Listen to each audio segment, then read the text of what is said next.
प्रियंका जी, आपकी बारी है। सवाल है कि एकजुटता सिर्फ दिखाना है, बोलना है, फिर अगले ही लाइन से हमला करना है, या ये वो वक्त है जब हमें पाकिस्तान को सबक सिखाना है? पाकिस्तान को हम सबक कैसे सिखाएंगे? जब हम एकजुट रहेंगे, जब हम सेना के साथ रहेंगे। कल ही हमारे एयरफोर्स के चीफ ने कहा ना कि डिफेंस के लिए जितनी भी परियोजनाएं साइन होती हैं, लेकिन डिफेंस को सही समय पर कुछ भी नहीं मिल पाता। उन्होंने तो ये तक कह दिया, जब आप साइन करते हैं, वादा पूरा नहीं कर सकते, तो वादा देते काहे हैं, वादा करते क्यों हैं? ये तक सवाल उठाया। उसके अलावा इनके राज्य और सवाल तो ये भी है कि ऑपरेशन सिंध, जो भाजपा के विधायक है रणबीर सिंह पठानिया, उन्होंने क्या बोला? अगर मैं वो उनके सेंटेंस दोहराऊं, कान खड़े हो जाएंगे। उन्होंने कहा कि एयरफोर्स सो रही थी जब ऑपरेशन सिंदूर हो रहा था। उन्होंने यहां तक एयरफोर्स को नालायक बोल दिया। इन विधायक से ज्यादा कोई नालायक होगा जो जवानों को नालायक बोलता है? उसके अलावा राज्यसभा सांसद, इनके राज्यसभा सांसद हैं, वो कहते हैं कि महिलाओं का सिंदूर इसलिए वहां मिट गया पहलगांव में क्योंकि वो महिलाएं वीरांगनाएं नहीं थी।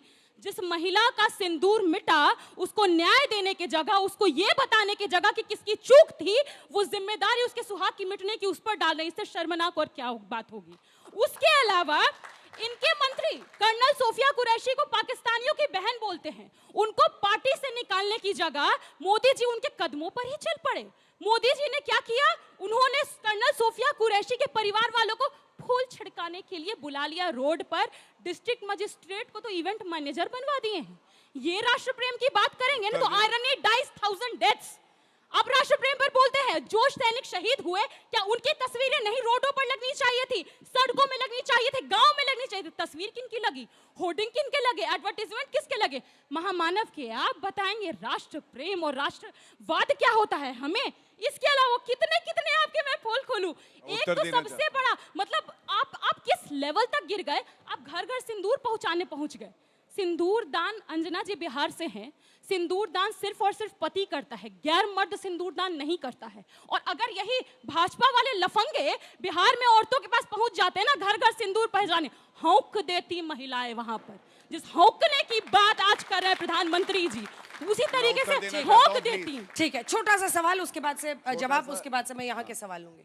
दो सवाल हर हिस्से से लेंगे, आप लोग तय कर लीजिए आपस में। बोलिए। सबसे पहले जो दूसरों को लफंगा बता रही हैं, जो सिंदूर की बात कर रही हैं, पहले लालू प्रसाद यादव के घर में तो देख लीजिए, एक की मांग पे सिंदूर लगाते हैं और दूसरे की बात करते हैं। गुजरात में सिंदूर बीच में मत बोलिए मैडम, बीच में मत बोलिए। माइक नीचे रखिए, माइक नीचे रखिए। ठीक है, मैं आपकी आपत्ति दर्ज करती हूँ।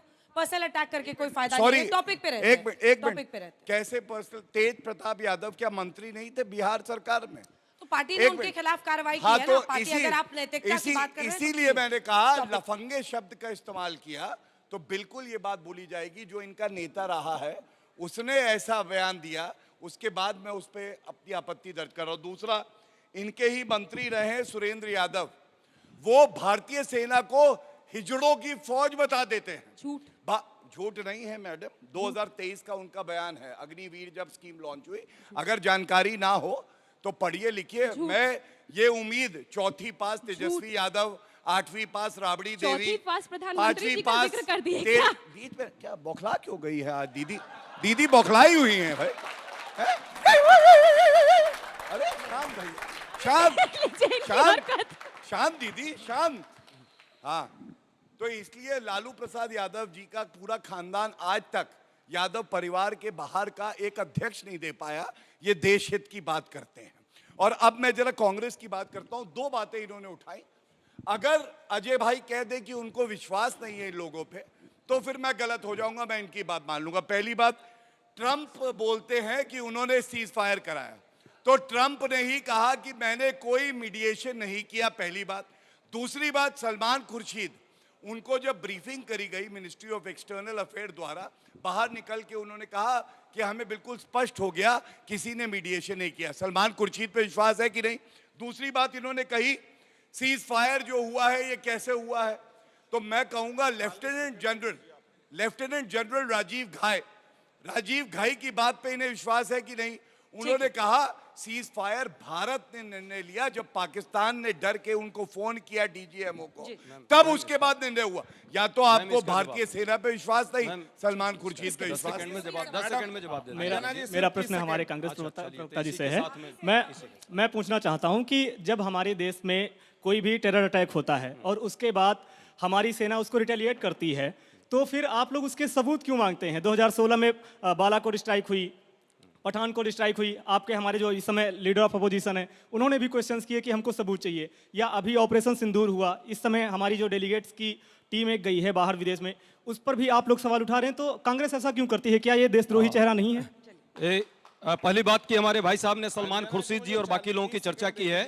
भाई सच है, जब विदेश हम जा रहे हैं तो हम विदेश में देश के प्रतिनिधि के तौर पे जा रहे हैं और देश से प्रश्न हम देश के लोगों से नहीं, बीच में नहीं बोलिए, भारत में आप बोला फिर आएंगे, आपको भी बोलना होगा। चिल्लाने मुझे भी आता है उतना ही, आवाज बहुत तेज है मेरी भी, समझ लीजिए। तो बात जो है, भारत का जब पक्ष रखना है तो हम कांग्रेस और भाजपा नहीं है, देश के एक नागरिक और नेता के हैसियत से विश्व में जाएंगे और ये बात रखेंगे। कांग्रेस पार्टी का अधिकृत बयान, राहुल जी का अधिकृत बयान है, हम सब साथ हैं जो भी डेलीगेशन गया है। पर विदेश नीति पर यदि प्रश्न की बात आएगी तो विदेश नीति पर प्रश्न इसलिए है, कल की बात है, रसिया जो आपका सबसे ज्यादा नजदीकी मित्र है, तेल खेलते थे, वो भी तेल निकाल दिया। $2.6 बिलियन जो है पाकिस्तान को अभी 2-4 दिन पहले साइन कर दिया। कंबोडिया जैसा देश पाकिस्तान को क्यों सपोर्ट कर रहा है? कुवैत जैसा देश क्यों सपोर्ट कर रहा है? अब पूरा विश्व देखा जब हम ऑपरेशन सिंदूर की लड़ाई में थे, कैसे 3-4 देश जिसमें चाइना डायरेक्ट सपोर्ट करने की स्थिति में खड़ा हुआ, तुर्की और अजरबैजान सपोर्ट किया। इन देशों के साथ no talk, no trade, terrorism जहां है वहां कोई बात नहीं होगी। इस पर ये चर्चा नहीं करेंगे। मेरा क्वेश्चन सबसे है बेसिकली पर रूलिंग पार्टी से मेरा मेन क्वेश्चन ये है कि हम नेशनल सिक्योरिटी की इतनी बात कर रहे हैं और सब बात कर रहे हैं कि देश प्रेम, देश की सुरक्षा। कल ट्विटर पे एक ट्रेंड चल रहा था ऑपरेशन 2030 नाम से। जब मैंने उसके बारे में पता करा तो वो था आचार्य प्रशांत के द्वारा एक क्लाइमेट चेंज को लेकर जागरूकता अभियान। फिर मैंने जब उसके बारे में पढ़ा तो मेरे को पता चला भारत दुनिया का सबसे बुरा देश अफेक्टेड होने वाला है क्लाइमेट चेंज की वजह से। और हमारी जो लेबर प्रोडक्टिविटी है वो 40% से गिरने वाली है। जो लेबरर्स, रोडवेज वर्कर्स हैं जो सड़क पे काम करते हैं, उन पे गर्मी की इतनी गंदी मार पड़ने वाली है। हम इन लोगों के बारे में कभी बात नहीं कर रहे और ये नेशनल सिक्योरिटी का क्या सबसे बड़ा मुद्दा नहीं हुआ? ग्लोबलाइजेशन और जो ये ग्लोबल वार्मिंग हो रही है, मैं आपसे सत्यप्रकाश जी पूछ रही हूँ, वो कह रहे हैं कि ये असल मुद्दों से भटकाने के लिए ये सब होता है क्या? आप एक बात को समझिए, हर मुद्दे पर हमेशा भारत की नहीं, भटकाने की कोई बात नहीं होती। नहीं, उस पर बात होती है, ऐसा नहीं है। जो भी क्योटो प्रोटोकॉल आया उसके खिलाफ भी हम लोग गए। जो भी विकसित देश है और विकासशील देश है, दोनों की जो मान्यता है ग्लोबल वार्मिंग को लेकर बेहद अलग है। विकासशील देशों को बहुत सारे ऐसे पैमाने चाहिए जो विकसित देशों को पहले मिल चुके हैं। दोनों में एक टकराहट है। एक मिनट, आपको पता होगा कि बिल गेट्स बिहार आए थे। बिल गेट्स ने बिहार के जल जीवन कार्यक्रम को, हरियाली कार्यक्रम को कहा कि नीतीश कुमार क्लाइमेटोलॉजी के बारे में बात कर रहे हैं, वो दुनिया के एक बड़े नेता के रूप में स्थापित होंगे। रही बात कि जब आपके घर पर आक्रमण होता है तो वो बात मुख्य रूप में सामने आ जाती है, क्योंकि घर पर हमला हुआ है, 26 लोग शहीद हो गए पहलगाम में। मैं एक पॉइंट और जोड़ना चाहता हूं, प्रियंका भारती जी ने बहुत अच्छा बात उठाया। मैं उन तमाम लोगों को यहां से खारिज करता हूं जिसने सोफिया कुरैशी को आतंकवादी की बहन बताया। मैं उसको भी खारिज करता हूं, उसके बयान को। अरे आपका नेता नहीं बोलता है ना भाई, अभी रुकिए, आपका नेतृत्व नहीं बोलता है। पूछूंगा कि कांग्रेस का वो जो राष्ट्रीय दामाद है उस पर लगेगा ऐसा ना कि तुम पे मैंने पूंछ पर पांव रख दिया। क्यों? रॉबर्ट वडेरा क्या कहते थे? हमला नहीं हुआ, बोला कि मुसलमान पे अत्याचार हो रहा है इसलिए आतंकवादी आता है। हिम्मत तो खारिज करिए रॉबर्ट वडेरा को। अगर राजद में हिम्मत है तो वो खारिज करे। अपनी ओरिजिनल चेहरा दिखाए। चलिए अगला सवाल वो खारिज करिए। एक सेकंड खारिज करिए। क्यों सपोर्ट कर रहे हो आप मोदी जी को जो हमारा वाला कड़वा आतंकवादियों वाला के बदले सेना का नहीं चलेगा। एक मान्यता पर खड़े होइए। करने वाले राष्ट्रीय वो जो दामाद बना के रखा ना रॉबर्ट वडेरा को, आलोचना करने का हिम्मत है। वाले को आपका नेता सपोर्ट कर रहा है और पलटू चाचा एक शब्द सामने नहीं आके बोल रहे हैं। कि आपको रॉबर्ट कोई भी मुगेर चलिए, अधिकार हो गया। नहीं है Point दूसरे made, पार्टियों आगे से बढ़िए। प्रश्न पूछने का। सर एक छापे मेरा आपसे ये प्रश्न रहता है कि हमारे जो सीडीएस रहते हैं विपिन रावत, उन्होंने हमें बताया था 2.5 फ्रंट वॉर की बात करते हैं जिसमें चाइना भी आता है। मैं देख पाता हूँ हमारे देश में कावेरी इंजन जो एएमसी फाइटर जेट, तेजस फाइटर जेट को आत्मनिर्भर बना सकता है, उसकी जगह हम कहाँ पैसे लगा रहे हैं? लाडली बहन जो है फ्री भी योजना है, उसका बजट कावेरी इंजन के से ज्यादा है। मैं देख पाता हूँ कि हमारी गवर्नमेंट क्या कर रही है, ऐसा क्यों? जवाब दीजिए। देखिए मैं आपको बिल्कुल स्पष्टता से कहता हूं, सबसे ज्यादा सर्वाधिक डिफेंस बजट इस साल का है हमारा डिफेंस का। दूसरी बात आप गौरव जी देखिए, माइक थोड़ा सा ऊपर हाँ, कर लीजिए। Thank you. दूसरी बात सबसे ज्यादा सर्वाधिक डिफेंस बजट जो भारत का आज तक इतिहास में रहा है वो इस साल है। दूसरा जो हम लोग निर्मित कर रहे हैं और उसके बाद एक्सपोर्ट हो रहा है, defence export has touched the highest, कीर्तिमान बन रहा है। जो यूपीए की सरकार में था उसका 10 गुना ज्यादा हम लोग कर रहे हैं। आज दूसरे देश ब्रह्मोस चला तो पाकिस्तान में शाहबाज शरीफ कह रहे हैं भारत में निर्मित ब्रह्मोस ने हमारे वायु जो एयरबेस थे उसको नष्ट किया। आकाश जो मिसाइल एंटी मिसाइल सिस्टम है वो भारत में निर्मित है। तो मैं बहुत विनम्रता से एक बात कहूंगा, भारत जिस गति से आगे बढ़ रहा है, आप लोगों का साथ होगा, बड़ों का आशीर्वाद होगा, वो दिन भी आएगा कि विश्व में अब चौथी सबसे बड़ी अर्थव्यवस्था बने हैं। सबसे बड़ी अर्थव्यवस्था कोई बनेगा हम। और एक बात मैं कह दूंगा, झूठों की क्योंकि बात हो रही थी, सबसे ज्यादा झूठ कौन बोलता है? कल ही की बात है। जल्दी देखिए, गौरव हाँ, जी, अंजना जी, 3-4 बहुत सवाल लेने, महत्वपूर्ण, बच्चे बहुत- सवाल पूछ रहे हैं। ये कांग्रेस का एक ट्वीट है, कह रहे थे हमारे समय में भी 6 सर्जिकल स्ट्राइक हुई थी। अब आप देखिए डीजीएमओ क्या कहता है। मैं आरटीआई क्वेरी लाया हूं, उन्होंने कहा 2016 के पहले मैडम, इसका जवाब कभी देने भी दीजिए। एक भी सर्जिकल स्ट्राइक नहीं हुई। मैडम, और झूठ इसका ऐसा जवाब अंजना देने जी, दीजिए, चूंकि राजीव लंबा शुक्ला बोलेंगे तो कहते कैसे हैं होगा? 6 सर्जिकल स्ट्राइक हुई कांग्रेस के समय में, राहुल गांधी कहते हैं 3, अशोक गहलोत कहते हैं 15, सिद्धारमैया कहते हैं 12। अब बताइए 10 इतना बड़ा सेकंड, झूठा आपको मैम। कहाँ मिलेगा? 10 क्योंकि सेकंड मोदी जी ने लंबा- किया इसलिए लंबा हमने एक भी तरफा किया है है। बोलेंगे। नंबर 10 सेकंड बताएंगे दीजिए बस मुझे झूठ मूठ ठीक के। है। इसका। ये ठीक है भाई, कांग्रेस के बात पर इनको भरोसा नहीं है तो पढ़िए। अपने सबसे पढ़ प्यारे दीजिए। शशि थरूर पर तो भरोसा है। अरे पैराडॉक्सिकल प्राइम अपनी मिनिस्टर आर्मी में भरोसा चुप रहिए है। अभी आप। ये आर्मी खाली का चिल्लाते रिप्लाई हैं है। आप। सेना चुप से रहिए ऊपर अभी। कौन है? फालतू में मत सेना बोलिए। से ऊपर कौन झूठ है? है बोलने ये आते हैं। लीजिए। खाली झूठ आगे बोलने बढ़िए। आते हैं अंजना जी, भाई, प्लीज। अपने प्राइम ये मिनिस्टर, देखिए। अपने जो शशि अरे थरूर जी छोड़िए। हैं जिन ये पर सेना ज्यादा पे प्रेम भरोसा है, नहीं है। तो RTI का 50 जवाब लाख के। दिखा। अरे RTI भाई का यहाँ है जवाब ना, है। शशि तारीख थरूर ने कीजिए। अपने किताब में 8 अप्रैल 2018 6 सर्जिकल स्ट्राइक की बात की। 8 उस पर अप्रैल तो इनको भरोसा 2018 है, आर्मी उस पर कहती भी है भरोसा नहीं। 2016 अरे के भाई, पहले आपने कोई तरह सर्जिकल यहाँ स्ट्राइक का नहीं। पीठ देखिए के मेरा सीने सवाल पर गौरव भाटिया जी से है। आपने ये बात याद की करना राफेल जल्दी की, से। आपने बात की पाकिस्तान के 4 टुकड़े करने की, तो मेरा सवाल आपसे यह है कि जिस समय राफेल पाकिस्तान के 4 टुकड़े कर रहा होगा, उस समय जो हमें ग्लोबल सपोर्ट की जरूरत होगी वो आपसे आप कहां से लेके आएंगे? क्योंकि वर्तमान में अमेरिका ने हमारा भी साथ छोड़ दिया, जिसको हम काफी अच्छा दोस्त कहते थे। जवाब देखिए, मैंने शुरुआती विदेश नीति का जब बताया आपको, अमेरिका, यूके, रूस सबके नाम बताए और यूनाइटेड नेशन में ये प्रस्ताव पारित हुआ है कि जो पहलगांव में हुआ है उसकी निंदा करते हैं। यूनाइटेड नेशन में सभी जो मेंबर स्टेट्स हैं उन्होंने भारत का समर्थन किया। मुझे बहुत आदर पूर्वक कहना पड़ेगा, कौन कह रहा है अमेरिका हमारे साथ नहीं है? ये तो वही बात है, कोई दोस्त हो तो उसको दुश्मन बना दो क्योंकि कांग्रेस पार्टी कहती है। My dear- पूरा विश्व हमारे साथ अरे खड़ा भाई, है my dear और अगर friend- कोई नहीं खड़ा माय डियर कोई फ्रेंड फर्क तो नहीं बार बार पड़ता। कह रहा ये है। अकेले माय में डियर इतना फ्रेंड बात क्या बोल रहा है अगला आपका? सवाल ले रहे हैं। माय डियर फ्रेंड क्या बोल रहा है आपका? जिस भारत को आज विश्व गुरु कहा जाता है उसको इस वॉर के अंदर देखा गया उसका गुरु कोई और ही है। क्यों यूएसए के कहने पे सीज फायर करी गई? और क्या हमारा लीडर इतना केपेबल भी नहीं है कि वो इसका डिक्लेरेशन अपने खुद के मुख से कर सके? क्या हमको ट्रम्प की जरूरत है उस डिक्लेरेशन को करने? जवाब दीजिए। देखिए, मैं बहुत आखिरी सवाल। ईमानदारी से एक बात कहूंगा, घर में पिता तुल्य पिता है ना, हमारे दादाजी हैं, बड़ा भाई है, हम वो सुनेंगे जो हमारा भाई, हमारा पिता, हमारे दादाजी कह रहे हैं। देश के अभिभावक नरेंद्र मोदी जी हैं, हमारी सेना है, वो कह चुकी है, कोई हस्तक्षेप नहीं हुआ। उसके बाद कोई भी क्या कहता है ये मायने नहीं रखता। और जानकारी के लिए डोनाल्ड ट्रंप स्वयं कह चुके हैं मैंने मीडिएशन नहीं किया। आप तथ्य चेक कर लीजिए। नहीं हो पाएगा। बाप भाई मैम, दादा मेरा एक की लास्ट बात क्वेश्चन है ये अपोजिशन ये से। बताना भूल गए ट्रम्प कौन है? मैडम, बाप है कि सवाल भाई ले ले दादा? एक सर एक क्वेश्चन है कि 1971 की लेगेसी को कांग्रेस बार बार से रिपीट करती है।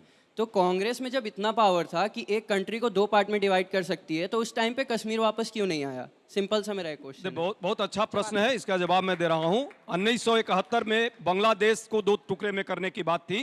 पाकिस्तान 2 टुकड़े में हुआ, बांग्लादेश अलग हुआ। पर सच है उस समय जब हम लड़ाई में थे, विश्व का भी एक अपना सिस्टम है, एग्रीमेंट था, जिसके कारण हमें शिमला समझौता पर आना पड़ा।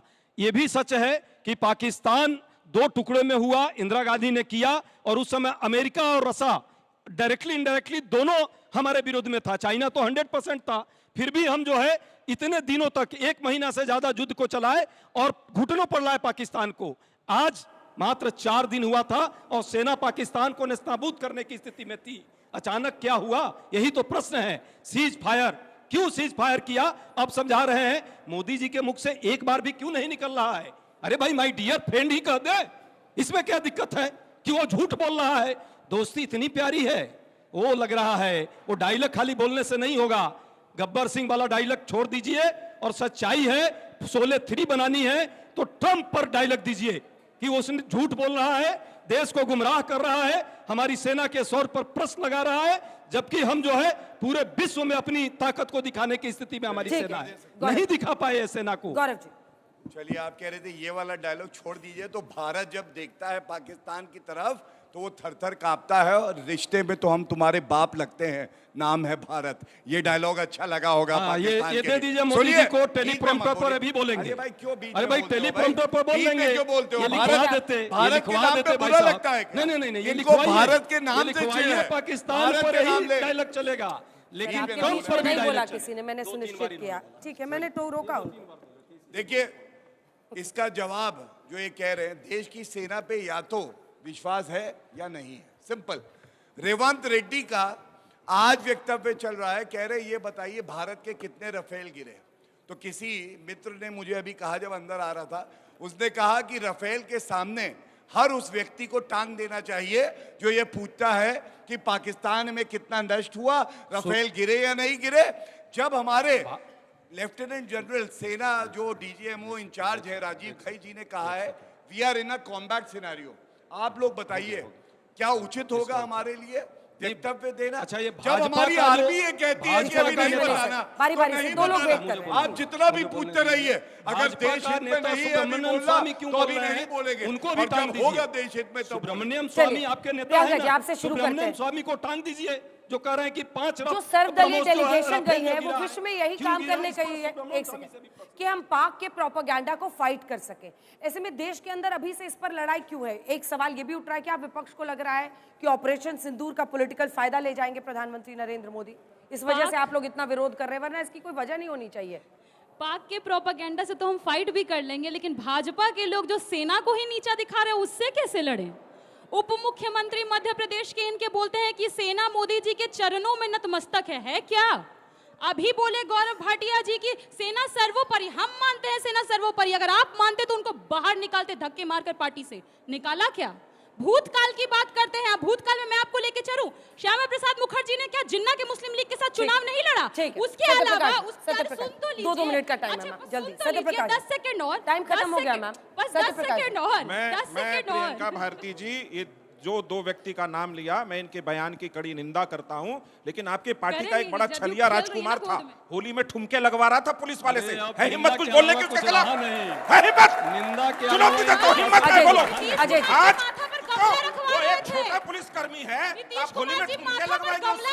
वाह, क्या खूब। अजय जी, हो गया सत्यप्रकाश जी, अजय जी, उनके पास पलटू चाचा के पास निंदा के अलावा कुछ नहीं है। पलटू चाचा के प्रवक्ता भी सिर्फ निंदा कर रहे हैं। अरे सरकार में हो, तुम्हारे कारण ये सरकार है, क्यों नहीं अपना विड्रॉ कर रहे हो समर्थन? यदि सेना के प्रति तुम्हारा समर्पण है तो, लेकिन सेना से नहीं, तुम्हें सिर्फ 2 लाइन का सियासत जवाब, चाहिए सिर्फ 2 लाइन, और टाइम सत्ता नहीं चाहिए, ये दिख रहा है। अजय जी, देखिए, भारत के लिए ये बहुत शुभ संकेत हैं, और भारत नरेंद्र मोदी जी के नेतृत्व में विश्वास रखता है। ये इससे साबित होता है, अब लोग कहते हैं कि पीओके भारत में कब वापस आएगा, और मुझे यकीन है लाहौर में तिरंगा फहराएंगे, पीओके भी वापस लाएंगे। चलिए तालियों के साथ आप सभी का बहुत बहुत धन्यवाद हल्ला बोल में हमारे साथ जुड़ने के लिए। देश दुनिया की बाकी खबरों के लिए देखते रहिए आज तक।